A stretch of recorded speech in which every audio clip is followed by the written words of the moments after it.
Kilmarnock, having blown their chance of a top six finish, were looking to bounce back from that disappointment at home to Hearts and looking to extend an 8-match unbeaten run against the Tynecastle team.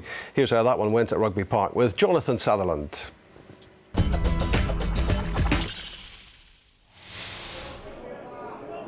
A stunning pass from Ryan Stevenson sliced Kilmarnock open right at the off in this one.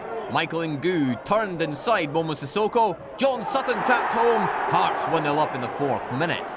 Sissoko only starts work 10 minutes after kick-off. The scathing critique from Kilmarnock manager Kenny Shields. It's just not been going Kilmarnock's way of late after they blew their chance of a top six finish. James Fowler's effort deflecting off Andy Webster's backside, about the best they could muster in the first half. In the second, Hearts certainly initially remained in the ascendancy. Jamie Walker's thrusting run ending with him spread-eagled in the box, following this challenge from Sissoko. Ryan Stevenson's penalty was well struck, but well saved by Cammy Bell, who also stopped the follow-up from Jason Holt. And it was Holt's pass that almost led to another Hearts penalty. Jamie Walker again going down in the box, this time under challenge from Ryan O'Leary. This time referee Callum Murray decided no penalty. 18-year-old Dale Carrick should have made it 2-0 to Hearts. Instead, he put it wide and took a sore one between the legs, courtesy of Cammy Bell's knee. At the other end, Craig Johnston's cross got a slight touch from Danny Wilson, just enough to put off Chris Boyd. Just as it was starting to look like Hearts might actually pick up only their second away win of the season, Kilmarnock ramped up the pressure. The ball struck the hand of Kevin McHattie, but the Kilmarnock complaints fell on deaf ears, and the home side gave it one more go. Fowler's long ball knocked on by Sissoko, and it found the ever-dangerous Boyd, but Jamie McDonald pulled off the save.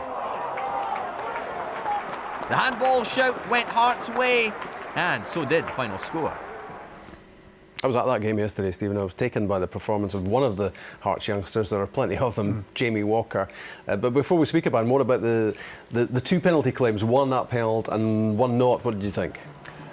Well, I think this one, it's good positive play for a start. Let's be honest, he's driving at him, he's taking him on, he's trying to commit people. I think it's a little bit harsh. I think Sissoko doesn't really do an awful lot long. Whether it's a tang in the legs, I'm not so sure.